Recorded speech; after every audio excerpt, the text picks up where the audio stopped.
Hi, I am Tushar Bansal, undergraduate of IIT Delhi. So let us study chapter 7 of 12th class chemistry book, which is the P block element.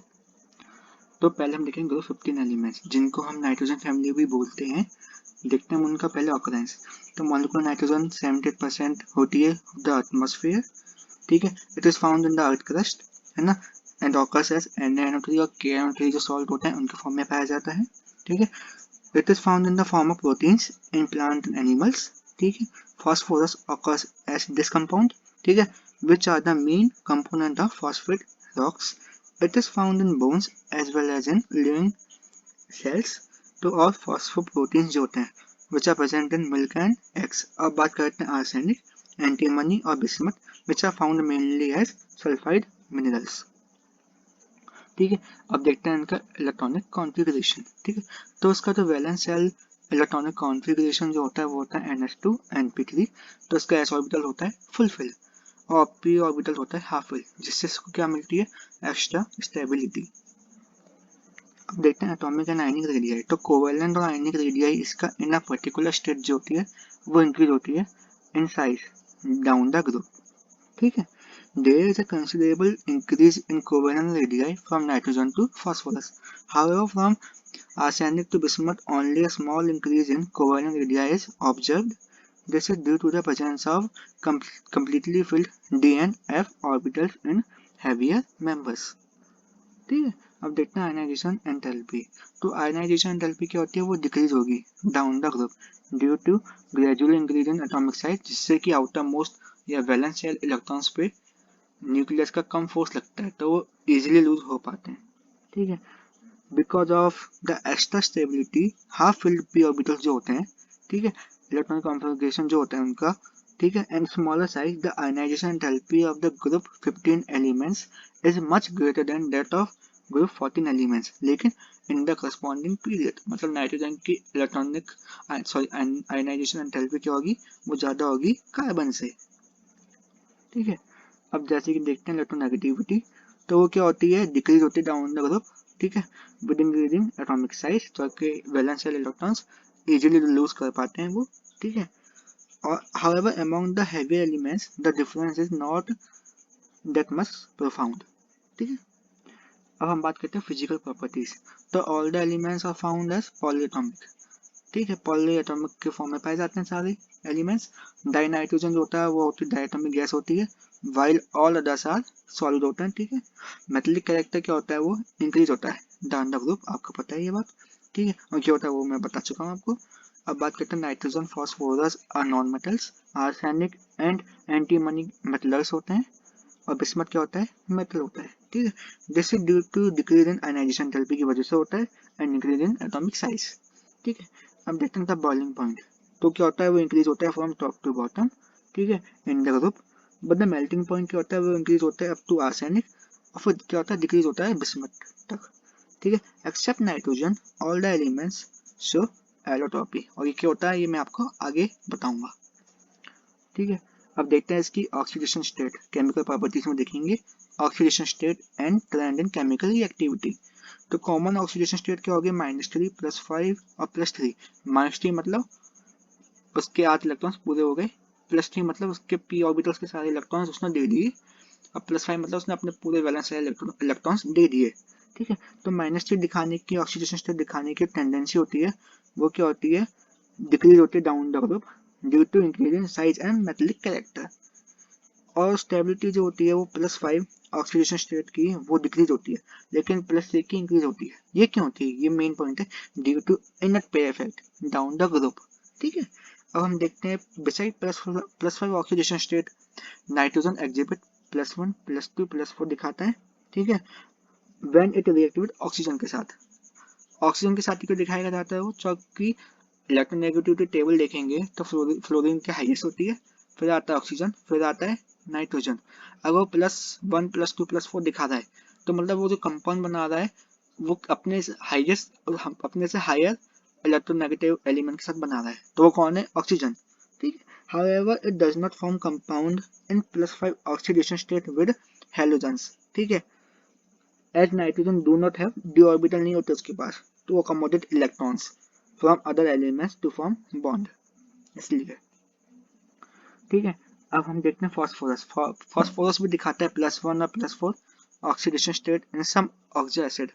Oxo acid कौन से हो गए, मतलब phosphorus के जो oxide होते हैं उनके जो एसिड होते हैं। ठीक है, in the case of nitrogen all oxidation state from +1 to +4 जो भी होती हैं वो टेंड टू डिस्प्रपोर्शनेट होती हैं, किसमें, इन एसिडिक सॉल्यूशन में होती हैं। फॉर मतलब डिस्प्रपोर्शनेट का मतलब क्या हो गया, मतलब रिड्यूस भी होएगा और ऑक्सीडाइज भी होएगा। ठीक है, जैसे कि HNO2 में क्या हुआ, HNO2 में क्या गया, वो ये एसिडिक सॉल्यूशन है जो कि एसिडिक जैसे ही, ठीक है, वो HNO3 में गया जिसमें N का क्या हो गया +5 हो गया। ठीक है, और NO में गया जिसमें वो क्या हो गया +2 हो गया। HNO2 में किस में था, वो +3 में था। ठीक है, similarly in the case of phosphorus में क्या होगा, जो भी इंटरमीडिएट ऑक्सीडेशन स्टेट होगी वो +5 में जाएगा और -3 में जाएगा, इसमें डिस्प्रपोर्शनेट हो जाएगा। ठीक है, चाहे वो एल्कलाइज सॉल्यूशन ले लो चाहे एसिडिक सॉल्यूशन ले लो अपन। ठीक है, हाउएवर +3 ऑक्सीडेशन स्टेट जो होती है, तो वो जो हैवी एलिमेंट्स होते हैं, कौन से बिस्मथ हो गए ये सब, ठीक है, वो ज़्यादा प्रीडोमिनेंट होती है। ठीक है, तो ज़्यादा वो +3 और -3 में दिखेंगे आपको डिस्प्रपोर्शनेट होते हुए। ऐसा क्यों, क्योंकि इनर पेयर इफेक्ट की वजह से उनका +3 वाला ज़्यादा स्टेबल होएगा, जो हमने पहले देखा था। ठीक है, अब हम देखते हैं नाइट्रोजन के एक्सेप्शन को दिखाता है, मतलब उसके एनालॉगस प्रॉपर्टीज ऑफ नाइट्रोजन। तो nitrogen differs from rest of the members of the group due to its small size की वजह से, high electronegativity, high ionization enthalpy and non ability of d orbital. नहीं होता उसके बाद, ये मेन पॉइंट हो गया। ठीक है, अब nitrogen has unique ability to form p multiple bond दिखाने की एबिलिटी होती है उसके पास with itself and with other elements having small size and high electronegativity, example carbon and oxygen. ठीक है, thus nitrogen exist as diatomic के form में पाया जाता है with the triple bond 1s and 2p between the two atoms। ठीक है, on the contrary phosphorus, arsenic और एंटीमनी क्या होते हैं, वो सिंगल बॉन्ड बनाते हैं। ठीक है, while bismuth forms metallic bond in elemental state। ठीक है, अब हम देखते हैं कि नाइट्रोजन के बीच में सिंगल बॉन्ड होता है, वो होता है वीकर, किससे, p सिंगल बॉन्ड p से, because of high electronic repulsion की वजह से होता है, of the non bonding electrons जो बॉन्ड नहीं हुए होते हैं, owing to the small bond length कम है उनकी, तो पास में है तो रिपल्सन ज्यादा होगा नाइट्रोजन के बीच में। एज ए रिजल्ट क्या होएगा, जो उनकी कैटिनेशन टेंडेंसी होती है वो वीकर होती है। ठीक है, इन नाइट्रोजन। ठीक है, another factor which affect the chemistry of nitrogen is the absence of D orbitals. ये मेन चीज है, ये मेन पॉइंट हो गया इन इट्स वैलेंस शेल। ठीक है, बिसाइड रेस्ट्रिक्टिंग इस covalency to 4, nitrogen can not form d pi नहीं बना सकता bond as the heavy element जो बना सकता है वैसा वो नहीं बना सकता। ठीक है, अब हम देखेंगे क्या, reactivity towards hydrogen. All the element of group 15 क्या होता है, form hydrides of the type ES3। ठीक है, जिसमें इनकी ऑक्सीडेशन स्टेट क्या होती है, -3 में होती है। द स्टेबिलिटी ऑफ हाइड्राइज क्या होती है, वो डिक्रीज होती है फ्रॉम NH3 टू BiH3 तक, which can be observe from their bond dissociation enthalpy. वो बॉन्ड जल्दी टूट जाता है बिस्मथ और हाइड्रोजन के बीच में। क्यों, क्योंकि बिस्मथ की आपको पता ही टेंडेंसी दिखाने की -3 वो बहुत बेकार होती है, क्योंकि वो एक अच्छा मेटल है वो। ठीक है, अब बात करते हैं कॉन्सिक्वेंटली द रिड्यूसिंग कैरेक्टर जो होगा ऑफ द हाइड्राइड इंक्रीजेस। क्यों, क्योंकि वो बॉन्ड जल्दी टूट जाएगा हाइड्रोजन वाला, इसलिए वो जल्दी से रिड्यूस कर पाएगा। ठीक है, अब बात करते हैं basicity, also decrease in the order, इसी ऑर्डर में डिक्रीज होगी। क्यों होगी, क्योंकि वो एक H+ इवॉल्व करेगा जिसकी वजह से वो सॉल्यूशन क्या होगा, ज्यादा एसिडिक होगा ना कि बेसिक होने के बजाय। ठीक है, ड्यू टू हाई इलेक्ट्रोनेगेटिविटी क्या होता है in small size of nitrogen, NH3 exhibit hydrogen bonding दिखाता है in solid as well as in liquid. ठीक है, state, because of this it has higher melting and boiling point from that of PS3 के respect में। ठीक है, अब हम बात करते हैं reactivity towards oxygen. All these elements form two types of oxide, E2O3 और A2O5। ठीक है, the oxide in the higher oxidation state जो होती है of the element is more acidic than that of lower oxidation state, क्योंकि वो अब वो अपने हाईएस्ट ऑक्सीडेशन स्टेट में है। एसिडिक का मतलब क्या होता है, वो जल्दी रिड्यूस होना चाहता है, तो वो जल्दी रिड्यूस होना चाहता है इसलिए वो ज्यादा एसिडिक हो गया। ठीक है, ठीक है। देयर एसिडिक कैरेक्टर जो होता है वो डिक्रीज होता है डाउन द ग्रुप। क्यों होएगा? क्योंकि अब नीचे जाएंगे तो मेटल मिलेंगे हमें, वो तो इलेक्ट्रॉन देना चाहते ही हैं, इसलिए वो डिक्रीज होगा डाउन द ग्रुप। ठीक है। The oxide of the type A2O3 of nitrogen and phosphorus are purely acidic होते हैं, but that of arsenic and antimony क्या क्या होते हैं? एम्फोटेरिक होते हैं। लेकिन बिस्मथ के वो प्रीडोमिनेंटली बेसिक होते हैं। अब आप बात करते हैं reactivity towards halogen. These elements react to form two series of halides, EX3 and EX5. Nitrogen हमें पहले बता दिया कि वो पेंटा हैलाइड नहीं बनाता due to non availability of d orbitals in the valence shell. ठीक है। अब बात करते हैं penta halide are more covalent. क्यों होते हैं देन ट्राई हैलाइड से क्यों ज्यादा कोवेलेंट होते हैं? सिर्फ जो +5 ऑक्सीडेशन स्टेट क्या करता है, will have more polarization power होती है देन इन +3 ऑक्सीडाइजेशन स्टेट। ठीक है। All the trihalides of these elements except those of nitrogen are stable होते हैं। In case of nitrogen only NF3 is known, हमें सिर्फ NF3 पता है जो stable होता है। Trihalide except bismuth fluoride are predominantly covalent in nature, हमें पता है। ठीक है। अब हम बात करते हैं reactivity towards metal. All these elements react with metal to form their binary compound।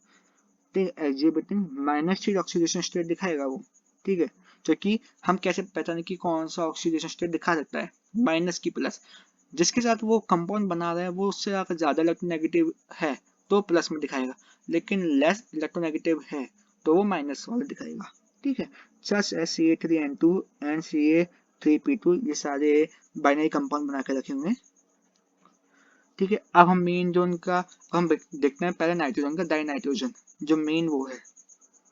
ठीक है। अब इसका देखते हैं प्रिपरेशन, इसको कैसे बनाते हैं। Die nitrogen produce commercially by the liquefaction and fractional distillation of air की वजह से बनता है। ठीक है। क्योंकि हमें पता है एटमॉस्फेयर में 70% नाइट्रोजन है, मतलब डाई नाइट्रोजन ही है। ठीक है। In the laboratory die nitrogen prepare by treating in an aqueous solution of ammonium chloride with sodium nitrite। इस तो NH4Cl और NaNO2 को याद कराएंगे तो ये बनता है अपने पास। हम इसको याद कैसे रखें? अगर हमें याद करना है, आपको पता है जो ज्यादा एसिड होता है वो अच्छे बेस के साथ रिएक्ट पहले करेगा। ठीक है। अब इसको तोड़ो। ये सॉल्ट है NH3 और HCl का। ये किसका सॉल्ट है? NaOH और HNO2। तो ज्यादा अच्छा एसिड कौन है? HCl। और ज्यादा अच्छा बेस कौन है? NaOH। तो पहले उनका सॉल्ट बना दो और बाकी वाला जो हो गया वो हो गया N2 और H2O। ठीक है। Small amount of NO and HNO3 are also formed in this reaction. जो बनते हैं जो मैंने आपको पहले बताया था, जो कि एसिडिक सॉल्यूशन में क्या होगा कि HNO2 जो बनेगा, मतलब सॉल्ट है किसका? HNO2 को जो बनेगा, ठीक है, वो डिस्प्रोपोर्शनेट हो जाएगा NO और HNO3 में। ठीक है। These impurities can be removed, इनको हम निकाल सकते हैं by passing the gas through aqueous sulfuric acid containing potassium dichromate। ठीक है। अब एक और भी तरीके हैं इसको बनाने के। It can also be obtained by the thermal decomposition of ammonium dichromate, जिसको हम हीट करने पे क्या बनता है? अपने पास N2 बचता है, H2O बचता है और Cr2O3 बचता है। ठीक है। अब हमें चाहिए वेरी प्योर नाइट्रोजन, तो वो कैसे बनेगी? वो बनती है थर्मल डिकम्पोजिशन ऑफ सोडियम और बेरियम एजाइड का। ठीक है। तो ये हो गया बेरियम एजाइड, इसको डिकम्पोज करेंगे तो Ba+3N2 हमें मिलेगा। ठीक है। अब देखते हैं इसकी प्रॉपर्टीज। तो dinitrogen is a molecule, colourless, odourless, tasteless and non-toxic gas होती है ये। It has a very low solubility in water and low freezing and boiling point होता है इसका। Dinitrogen is rather inert at room temperature पे, लेकिन because of high bond enthalpy of and double bond end। ठीक है। Reactivity however increase होती है rapidly with in rising temperature। At higher temperature it directly combined with some metals to form predominantly ionic nitrides बनाता है ना, and with non metals covalent nitride बनाता है। ठीक है। अब हम देखते हैं प्रॉपर्टीज में। अब फ्यू टिपिकल रिएक्शंस जो देखेंगे, तो मेटल के साथ रिएक्ट किया, ठीक है, तो नाइट्राइड बना रहा है। ठीक है। आप देख पाएंगे इसमें Mg के साथ रिएक्ट किया तो Mg3N2 बनता है। अब देखते हैं कंबाइन विद हाइड्रोजन। ठीक है। S773 केल्विन जब इसको कंबाइन करेंगे, जिसको in the presence of catalyst, जिसको हम हेवस प्रोसेस भी बोलते हैं, ये होती है प्रोसेस अमोनिया बनाने की। ये एक रिवर्सिबल प्रोसेस होती है, इसको हम आगे भी पढ़ेंगे। ठीक है।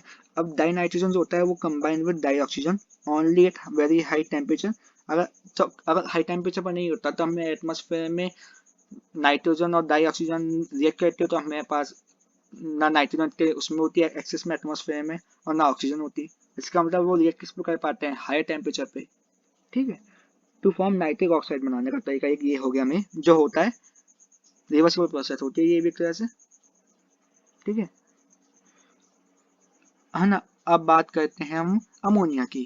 ठीक है, अमोनिया, अमोनिया मतलब क्या हो गया, NH3। ठीक है, प्रिपरेशन देखते हैं। It is form by the decay of nitrogenous organic matter, example urea. ठीक है, यूरिया का वो है, इसको अगर हम H2 के साथ रिएक्ट कराएंगे तो हमें ये मिलेगा। ठीक है, अमोनियम कार्बोनेट मिलेगा। ठीक है, और इसको जब हम रिवर्सिबल रिएक्शन होती है एक तरह से हीट करने पे NH3 मिलता है, H2 मिलता है, CO2 मिलता है। ठीक है, अब स्मॉल स्केल पे अगर हमें अमोनिया बनाना है तो वो कैसे बनेगा, अमोनियम सॉल्ट को हम किससे डिकम्पोज कराएंगे। ठीक है, विद कास्टिक सोडा से, और कैल्शियम हाइड्रोक्साइड भी यूज कर सकते हैं। अब इसको भी आप कैसे याद रखेंगे, NH3 प्लस HCl होता है ये। ठीक है, और ये कैल्शियम हाइड्रोक्साइड है, तो कैल्शियम हाइड्रोक्साइड ज्यादा अच्छा बेस है, तो HCl किसके साथ रिएक्ट करेगा, इसके साथ। तो क्या बचेगा हमारे से बेस NH3 बचेगा। ऐसे रिएक्शन भी ऐसी ही होती है। ठीक है, अब लार्ज स्केल पे अगर हमें अमोनिया चाहिए तो वो हमें पहले आपको बताया था, हेबर प्रोसेस हमें मिलता है वो, और वो प्रोसेस ये है N2 प्लस 3H2 बराबर 2NH3। ठीक है, अब इसमें कुछ इसके प्रिंसिपल देखते हैं इस प्रोसेस के। In accordance with Le Chatelier principle, जो आपने 11th में देखा होगा, पढ़ा होगा, तो हाई प्रेशर से क्या होगा, would favour the formation of ammonia. ठीक है, वो अमोनिया का फेवर करेगी। ठीक है, ऐसा क्यों, क्योंकि लेफ्ट हैंड साइड पे क्या है, प्रेशर ज्यादा है, राइट हैंड साइड पे क्या है, प्रेशर कम है, गैस है। ठीक है, यहाँ पे दो गैस है, यहाँ पे एक गैस है। अब प्रेशर अगर ज्यादा हो गया तो इक्विलिब्रियम कहाँ शिफ्ट होगा, जिससे कि प्रेशर कम हो सके। वो कब होगा, जब वो राइट हैंड साइड पर जाएगी। ठीक है, अब हम देखते हैं the optimum condition for the production of ammonia. ठीक है, एंड द प्रेशर जो होता है ये होता है, एंड टेम्परेचर ये होता है। ठीक है, the use of catalyst such as iron oxide with small amount of K2O3 Al2O3 to increase the rate of attainment of equilibrium. ठीक है, अब हम बात करते हैं इसकी प्रॉपर्टीज। तो अमोनिया क्या है, कलरलेस गैस है, विद पंजेंट ऑर्डर मतलब स्मेल होती है। In the solid and liquid state it is associated through hydrogen bonding होती है, as in the case of water, and that accounts for इस हाई मेल्टिंग पॉइंट होता है, इसकी वजह से बॉइलिंग पॉइंट भी हाई होता है। Then expected on the basis of molecular mass. ठीक है, मॉलिक्यूलर मास के बेसिस पे अगर देखें तो उससे ज्यादा ही होता है, ड्यू टू हाइड्रोजन बॉन्डिंग। ठीक है, the ammonia molecule is trigonal pyramidal with the hydrogen atom at the apex. ठीक है, एपेक्स पे होता है। अब मतलब क्या हो गया, एपेक्स और बाकी वो चार बॉन्ड है, चार बॉन्ड मतलब क्या हो गया, तीन तो हो गया इसके नीचे की साइड हो गया हाइड्रोजन, और एक हो गया उसका लोन पेयर। ठीक है, it has 3 bond pairs and 1 loan pair of electrons, जो यहाँ लिखा भी हुआ है। ठीक है, अब हम देखते हैं इसके प्रॉपर्टीज आगे। तो ammonia gas is highly soluble in water होती है। ठीक है, its aqueous solution is weakly basic due to the formation of OH minus ion. ठीक है, तो ये क्या होता है, एक तरह से ये बेस हो गया, तो ये अब H2 क्या करेगा, एसिड का काम करेगा, वो इसको H प्लस दे देगा, तो ये बन गया, और ये OH माइनस रह गया। ठीक है, H2 क्या है, H2 एक एसिड भी काम कर सकता है, एक बेस भी काम कर सकता है, वो देखते हैं कि वो किस के साथ है। ठीक है, it forms ammonium salt with acid, example in acid से अमोनियम सॉल्ट बनाएगा। As a weak base it precipitate the hydroxide. ठीक है, प्रेसिपिटेट कर देगा हाइड्रोक्साइड को। ठीक है, of many metals from their salt solution, for example ये है। अब इसको वो ये क्यों करेगा वो, क्योंकि ये है, ये NH3 और किसका है, ये NH3 और क्या है, ये है अपने पास H2O है। ठीक है, NH3 बेस हो गया। ठीक है, अब यहाँ ये क्या ZnOH है, ये H2SO4 है। ठीक है, अब ZnOH वो क्या होता है, हम ऐसे समझ सकते हैं कि वो वीक बेस हो गया NH3 से। ठीक है, तो रिएक्ट कौन करेगा, NH3 और H2SO4, जो ये कंपाउंड बनाएगा, और ये बेस बचा रह जाएगा, वाइट प्रेसिपिटेट। ठीक है, ऐसे Fe वाले में होता है, FeCl ठीक है, HCl का वो है। ठीक है, और Fe2O3 वाला वो है, उसका दोनों कॉम्बिनेशन है, और फिर ये NH3 रिएक्ट करके ये बनाता है, और ये तो ये होगी ट्रिक याद करने की। ठीक है, अब हम आगे देखेंगे the presence of a lone pair of electron on the nitrogen atom of the ammonia molecule makes it a Lewis base बनाता है इसको। ठीक है, it donate the electron pair कर सकता है, and form linkage with metal ions बना सकता है।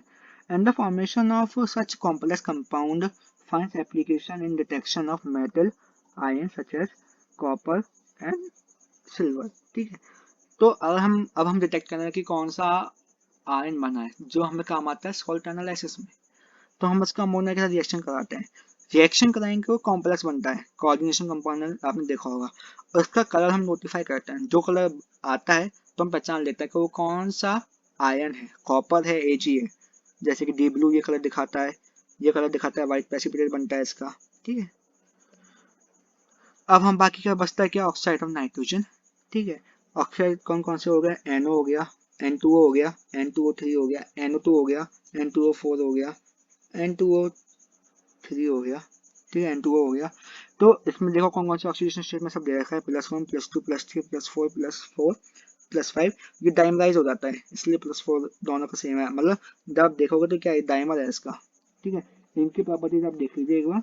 ठीक है, ये कब काम आएंगी, ये काम आती है सॉल्ट एनालिसिस में। तो कि जब रिएक्शन होती है उसके बाद जो गैस निकलती है तो वो क्वेश्चन में कैसे पूछेगा, वो बताएगा कि कलर, ये एक गैस निकली है जिसका ये कलर है, ये स्मेल है, तो तब काम आएगी पहचानने में कौन सी गैस हो सकती है ये। ठीक है, जैसे कि अगर हमें बनाना है NO, ठीक है, तो ये जो सॉल्ट हो गया एक तरह से। ठीक है, इसको हीट करेंगे तो हमें ये कंपाउंड मिल जाता है N2O। ठीक है, फिर और भी इसमें रिएक्शन दे रखी है।